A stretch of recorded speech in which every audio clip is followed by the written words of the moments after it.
Hello दोस्तों, मैं सचिन कुमार स्वागत करता हूं आपका स्माइल मेकर में।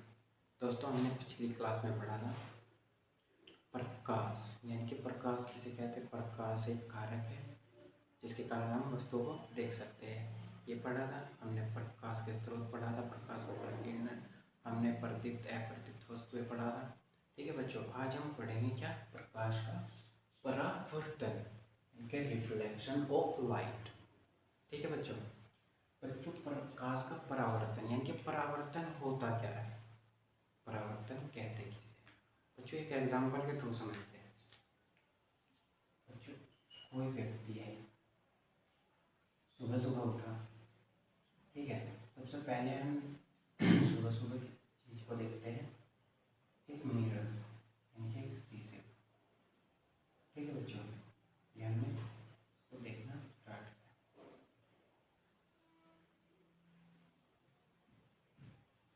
ठीक है, हमने क्या देखा बच्चों, मिरर। अब बच्चों ये कोई प्रकाश की किरण यहाँ से यहाँ से यहाँ, ठीक है। प्रकाश की किरण गई और ये इससे टकरा कर क्या होगी बच्चों, कोई चीज है सर गई, हमें कब दिखाई देगा, अगर मान लो ये इसके बीच एक शीशे के बीच एक हमने कोई अपारदर्शी वस्तु रख दी, तो बच्चों उनके बीच क्या होगा, क्या हमें चेहरा दिखाई दे जाएगा।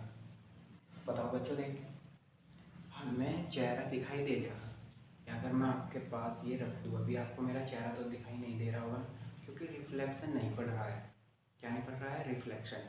जब बच्चों मेरे फेस पे प्रकाश की किरणें पड़ी और फिर जाके कैमरे में पड़ रही, तो क्या हो रहा है बच्चों, रिफ्लेक्शन यानी कि परावर्तन। यानी कि इससे ये पता लगता है कि प्रकाश का रिफ्लेक्शन यानी कि आपको बोर्ड पर कोई चीज़ दिखाई दे रही, तो बच्चों क्या रहा है, क्योंकि ये क्या है, चिकना, ये बहुत चिकना है। देखो बच्चों साफ हो गया ना। तो बच्चों प्रकाश का परावर्तन यानी कि परावर्तन के लिए, यानी कि कोई मान लो ये वस्तु है, कोई मिरर है, ठीक है बच्चों, ठीक है। ये कोई मिरर है यानी कि कोई दर्पण है, और दर्पण भी किस प्रकार का, समान है, ठीक है, दर्पण है, ठीक। यानी कि प्रकाश की किरण गई मुड़ के ऐसे वापस, प्रकाश की किरण गई मुड़ के वापस, ठीक है। प्रकाश की कोई किरण गई और ये ऐसे ही वापस हो चुकी है। प्रकाश की किरण गई वापस आ गई है ऐसे, ठीक है। प्रकाश की किरण गई है मुड़कर वापस। तो बच्चों प्रकाश का परावर्तन यानी कि किसी चिकने तल से टकराकर वापस आने की घटना, वापस आने की घटना को क्या कहते हैं, प्रकाश का परावर्तन। यानी कि प्रकाश गया और टकरा कर वापस आया। प्रकाश की किरणें गई, ये जा रही है, ये गई, ये गई, ये गई, तो ये क्या हो रहा है बच्चों, परावर्तन। यानी कि प्रकाश की किरण आपतित हुई और फिर उसके बाद जब परावर्तित हुई, जब परावर्तित हुई तो बच्चों क्या, परावर्तन। यानी कि उसके लिए, परावर्तन के लिए क्या होना चाहिए माध्यम, क्या होना चाहिए, चिकना, यानी कि चिकना होना चाहिए उसका तल, बिल्कुल चिकना तल, ठीक है बच्चों। उसके लिए हमें किसकी आवश्यकता है, एक चिकने तल की, यानी कि माध्यम क्या होना चाहिए उसका, चिकना। प्रकाश का परावर्तन यानी कि जब भी कोई प्रकाश किसी चिकने तल या किसी चिकने वस्तु या कुछ भी मान सकते हो आप, लेकिन क्या होना चाहिए उसका माध्यम, चिकना। किसी चिकने तल से टकराकर वापस लौट आने की घटना को क्या बोलते हैं, प्रकाश का परावर्तन, ठीक है बच्चों। अब बच्चों समझते हैं प्रकाश का परावर्तन समझ लिया। अब परावर्तन के नियम। बच्चों प्रकाश का परावर्तन तो आपको समझ में आ चुका है ना। अब बच्चों एक एग्जांपल से और समझ लो। बच्चों कोई व्यक्ति है, ठीक है, और हो चुकी है रात, ठीक है बच्चों। अब ये अपना मिरर में चेहरे को देखना चाहता है, तो क्या बच्चों ये देख पाएगा? कोई बच्चे बताए? क्योंकि अब ये तो माध्यम क्या है, चिकना है ना, लेकिन क्या हो चुकी है, हाँ, यानी कि हमें परावर्तन के लिए किसकी आवश्यकता है? प्रकाश की। इसीलिए हम क्या पढ़ेंगे? प्रकाश का परावर्तन। अगर प्रकाश को हटा दे, खाली परावर्तन को पढ़े तो बच्चों ये परावर्तन किसका होगा ये हमें नहीं पता, क्योंकि सभी चीज़ टकरा कर वापस आ सकती है। ठीक है, आप जब क्रिकेट खेलते हो तो उसमें टेनिस की बॉल या गद्दे की बॉल होती है, तो जब हम उसको दे के मारते हैं तो वो भी उछल के वापस आ सकती है। उसके लिए तो कोई माध्यम नहीं हो, मतलब कोई चिकना तल नहीं होता, वो तो खुरदुरे में भी आ सकती है। ठीक है ना बच्चों, इसीलिए हम क्या पढ़ेंगे? प्रकाश का परावर्तन, यानी कि प्रकाश का परावर्तन जो टकरा कर वापस लौटता है। ठीक है, और वो भी किस पर? जब उसका तल कैसा हो? चिकना। ठीक है, अब बच्चों ये चीज क्लियर हो चुकी है। प्रकाश परावर्तन किसका पढ़ेंगे? प्रकाश का परावर्तन। अब बच्चों प्रकाश के परावर्तन के क्या है नियम?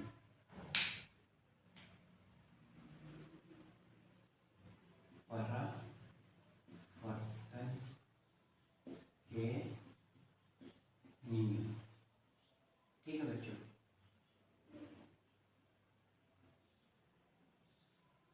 परावर्तन के नियम। बच्चों ये कोई क्या है? समांतर दर्पण। ठीक है बच्चों, जिस पर कोई है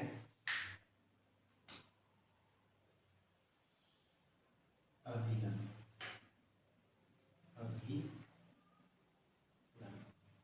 कोण कितना है बच्चों? 90 डिग्री। यानी कि अभिलंब हमेशा इस पर होता है लंबवत, यानी कि 90 डिग्री। लंबवत का मतलब है बच्चों 90 डिग्री, अभिलंब क्या है? लंबवत। ठीक है बच्चों, ये क्या है? कोई चिकना तल है। ठीक है, चिकना है ना, हमने इसके पीछे क्या कर रखा है? कोई लेप, जिससे इस माध्यम को हमने क्या बनाया? चिकना। ठीक है, ठीक है ना बच्चों। अब मान लो कोई किरण है ए,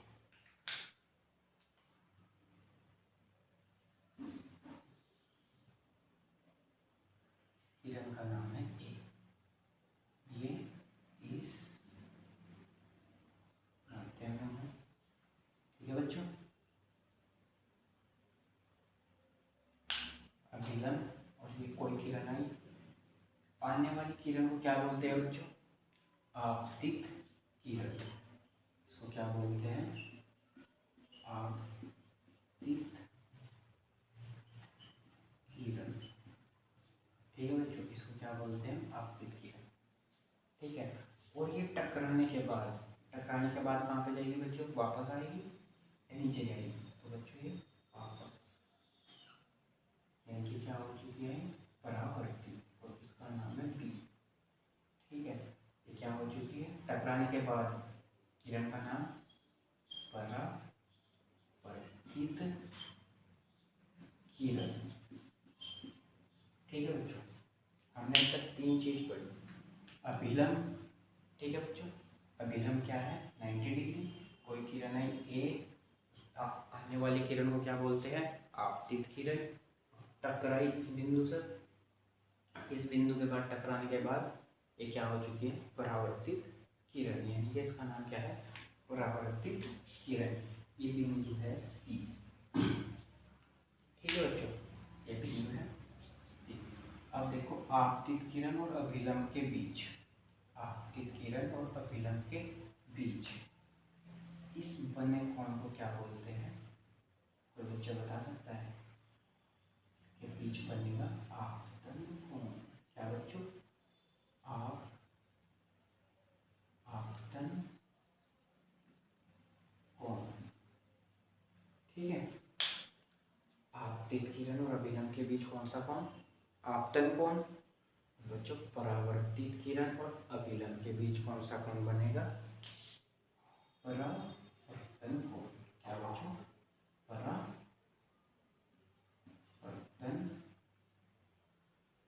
कोण, आपतन कोण और ठीक है बच्चों, यहाँ तक आपको क्लियर है। आपतन कोण, परावर्तन कोण। ए किरण आई, बिंदु सी से मिली, सी के बाद टकराने के बाद बिंदु सी से किरण बी हो चुकी है, क्योंकि टकराने के बाद ये लगेगी। इसका नाम क्या है? परावर्तित किरण। आने वाली किरण को आपतित और टकराने के बाद जो किरण जाती है उसको क्या बोलते हैं? परावर्तित किरण। अब बच्चों इतना आपको पता लगा, आपतित किरण, आपतन कोण, परावर्तन कोण, परावर्तित किरण, अभिलंब। अब बच्चों नंबर फर्स्ट नियम परावर्तन का, नंबर फर्स्ट, ठीक है, नियम। अब बच्चों देखो आपने अभिलंब, परावर्तित किरण और आपतित किरण तीनों कहाँ पर है? एक बिंदु पर ही है ना, ठीक है बच्चों। तो बस यही रूल है, यानी कि हम क्या लिखेंगे बच्चों? परावर्तन का नंबर फर्स्ट नियम आपतित किरण,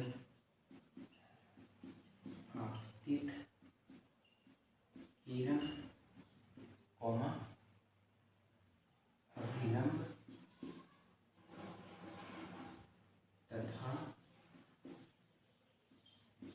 परावर्तित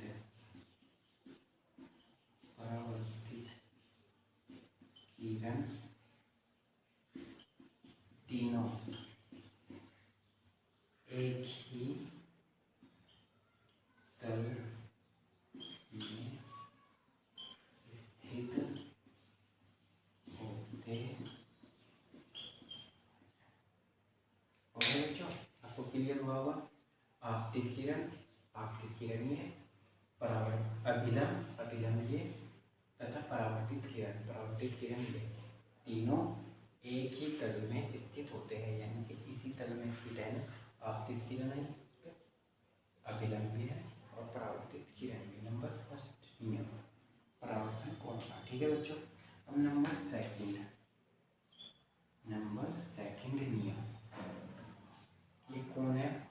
ये बच्चों इसके बराबर है ना।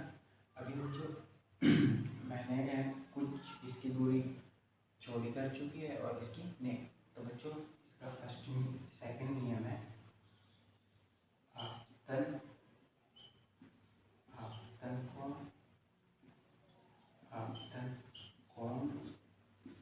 तथा परावर्तन कोण सदैव बराबर होते हैं। बच्चों आप इनको नोट भी कर सकते हो। आपतित किरण, परावर्तन के नियम, परावर्तन का नियम क्या है? नंबर पर आपतित किरण, अभिलंब और परावर्तित किरण तीनों एक ही बिंदु पर स्थित होते हैं, एक ही बिंदु पर, एक ही तल में, ठीक है बच्चों। एक ही बिंदु पर तीनों एक ही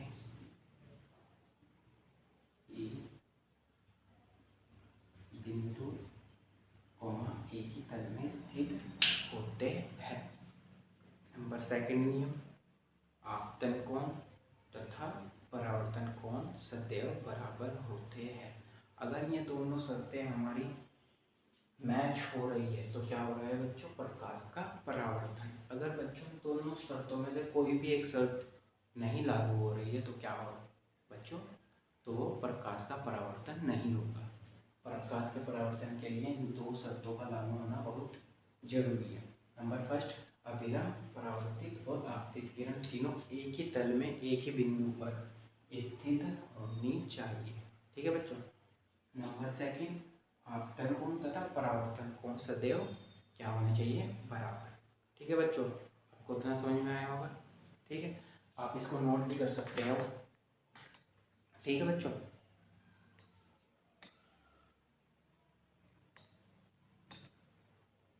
तो बच्चों ये आपने नोट किया होगा। अब बच्चों पढ़ेंगे हम परावर्तन के नियम, तो हमने पढ़ लिया बच्चों। परावर्तन के नियम क्या है? आपतित किरण, परावर्तित किरण तथा अभिलंब तीनों एक ही बिंदु तथा एक ही तल में स्थित होते हैं। ठीक है बच्चों, अब पढ़ेंगे हम बच्चों प्रतिबिंब। प्रतिबिंब, प्रतिबिंब किसे कहते हैं? प्रतिबिंब किसे कहते हैं? प्रतिबिंब किसे कहते हैं? तो बच्चों प्रतिबिंब आपने देखा होगा, प्रतिबिंब को बोलते हैं इमेज। ठीक है, अब आपने ये है कोई मिरर यानी कि दर्पण। ठीक है बच्चों, ठीक है, ये कोई व्यक्ति है, ये अपना क्या इमेज देख रहा है, सेम टू सेम इस शीशे में यानी कि दर्पण। तो बच्चों क्या बनना है इसका? प्रतिबिंब। क्या बन रहा है बच्चों इसका? प्रतिबिंब। ठीक है, अब बच्चों इसकी डेफिनेशन कैसे बना सकते हैं हम प्रतिबिंब की? यानी कि जब कोई वस्तु किसी दर्पण के सामने रखी है और उस दर्पण में उसकी आकृति दिखाई दे, उसे क्या बोलते हैं हम? प्रतिबिंब। क्या बोलते हैं बच्चों? प्रतिबिंब। इतना बच्चों समझ में आया आपको? बच्चों आपको डेफिनेशन सारी बुक में मिल जाएगी, आपको डेफिनेशन सारी बुक में मिल जाएगी। अगर आप कमेंट बॉक्स में कमेंट करके बताएं, अगर आपको डेफिनेशन भी लिखवानी है तो मैं आपको डेफिनेशन भी लिखवाऊंगा, वरना मैं चाहता हूँ सिर्फ मैं आपको कॉन्सेप्ट समझाऊँ जिससे आप डेफिनेशन को याद कर सको। ठीक है बच्चों, ये क्या है? प्रतिबिंब।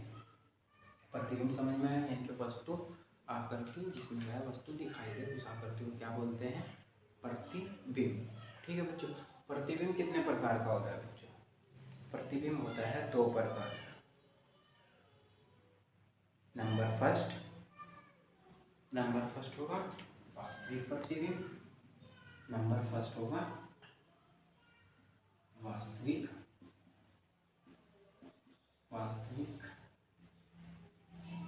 प्रतिबिंब। नंबर सेकंड होगा आभासी प्रतिबिंब। ठीक है बच्चों, आभासी प्रतिबिंब, एक होगा वास्तविक प्रतिबिंब और एक होगा आभासी प्रतिबिंब। ठीक है बच्चों,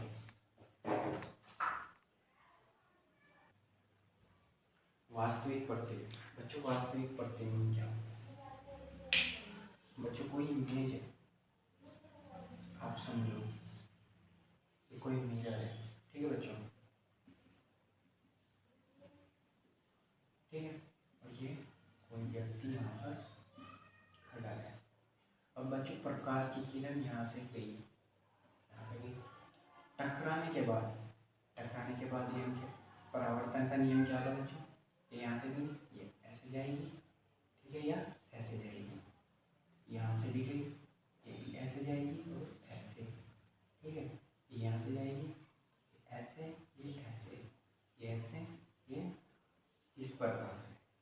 तो यानी कि किसी बिंदु वस्तु से प्रकाश यानी कि वास्तविक प्रतिबिंब की परिभाषा मैं आपको सिर्फ एक समझा रहा हूँ, डेफिनेशन आप बुक से भी नोट कर सकते हैं। ठीक है बच्चों, यानी किसी बिंदु वस्तु से कोई प्रकाश की किरण परावर्तन के पश्चात, यानी कि परावर्तन यहाँ वो परावर्तन के बाद, यानी कि जो परावर्तित किरण आ रही है परावर्तन के पश्चात जो जिस बिंदु पर मिलती है, वास्तव में किसी बिंदु पर मिलती है, वास्तव में यानी कि टकराने के बाद इस बिंदु पर मिली या इसी बिंदु पर मिली, तो उसको क्या बोलते हैं हम? परावर्तन वास्तविक प्रतिबिंब। क्या बोलते हैं बच्चों उसको? वास्तविक प्रतिबिंब।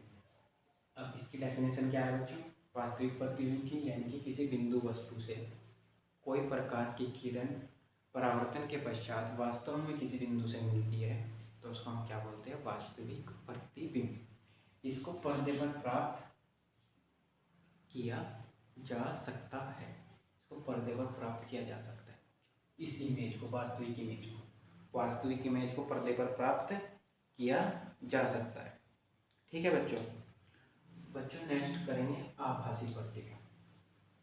आभासी प्रतिबिंब, आभासी प्रतिबिंब आपने देखा, वास्तविक प्रतिबिंब आपने पढ़ लिया है। ठीक है बच्चों, अब हम नेक्स्ट करेंगे क्या बच्चों, आभासी प्रतिबिंब। कोई इमेज और हमने लिया, ठीक है।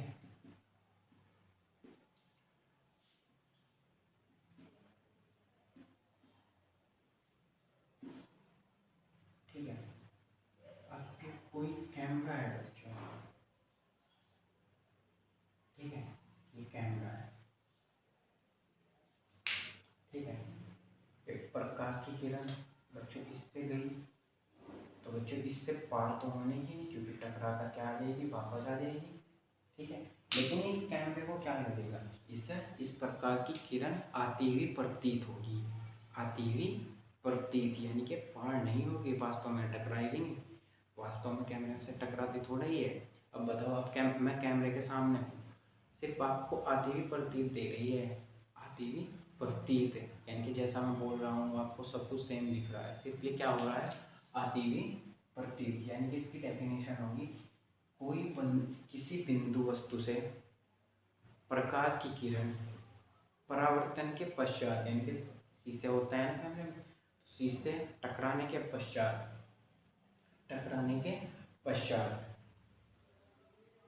वास्तव में नहीं, यानी कि आती हुई प्रतीत देती है। कोई किरण मान लो ये है व्यक्ति, ठीक है, ये कोई मिरर था, ठीक है, ये ऐसे नहीं है, सिर्फ आती हुई क्या दे रही है बच्चों, प्रतीत, यानी कि ऐसे गई और ये ऐसे, इस प्रकार कोई किरण यहाँ से यहाँ तक गई, ठीक है बच्चों, यहाँ तक आ गई, और ये क्या आती है, आती हुई प्रतीत, यानी कि किरण गई, ये मुड़ चुकी है, ये क्या दे रही है, आती हुई प्रतीत। ठीक है, यानी कि जो वास्तविक किसी बिंदु वस्तु से प्रकाश की किरण आती हुई प्रतीत देती है, उसे हम आभासी प्रतिबिंब कहते हैं। यानी कि इसकी डेफिनेशन क्या होगी बच्चों, किसी बिंदु वस्तु से परावर्तन के पश्चात कोई किरण आती हुई प्रतीत देती है, उसे हम उस बिंदु का आभासी प्रतिबिंब कहते हैं। इसे बच्चों पर्दे पर प्राप्त नहीं किया जा सकता, वास्तविक को किया जा सकता है, इसलिए इसके फोटो बनाए जा सकते हैं। आपने देखा मोबाइल का कैमरा, जब हम फोटो खींचते हैं उसके हम फोटो बना सकते हैं, लेकिन वास्तविक प्रतिबिंब के हम फोटो नहीं बना सकते। ठीक है बच्चों, ना क्लियर हुआ आपको? तो बच्चों आपको पता लगा होगा परावर्तन किसे कहते हैं, परावर्तन में हमने पढ़ा प्रतिबिंब। ठीक है बच्चों, आज की क्लास यहीं तक करते हैं बच्चों, नेक्स्ट मिलते हैं नेक्स्ट लेक्चर में। तब तक के लिए स्वस्थ रहे, सुरक्षित रहे। और बच्चों अगर वीडियो पसंद आए तो वीडियो को लाइक, शेयर और अपने दोस्तों में शेयर जरूर करें, और चैनल को सब्सक्राइब करें। धन्यवाद दोस्तों।